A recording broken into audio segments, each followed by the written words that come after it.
Gus Dur itu selalu, kenapa Papua itu aman di zaman Gus Dur? Karena Gus Dur itu datang ke sana, kalian maunya apa? Bukan Gus Dur yang menentukan. Oke. Kalian maunya apa? Kami mau bendera bintang kejora bisa berkibar. Ya cuma kain, naikin. Sesimpel itu. Sesimpel itu, yang penting nggak boleh lebih tinggi dari merah putih ya. Oke. Deal, naikin kan.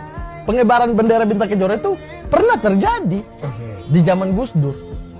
Aman, tidak ada nyawa yang melayang, tidak ada operasi militer. Gus Dur setelah mundur, banyak orang juga nggak tahu kan. Setelah Gus Dur turun, wah diberhentikan ya, diturunkan sebagai presiden secara paksa gitu. Itu langsung gak lama adalah tokoh dialogis, tokoh yang lebih mengutamakan dialog dari yang mendukung Papua Merdeka ya. Itu mati, dibunuh di pinggir danau.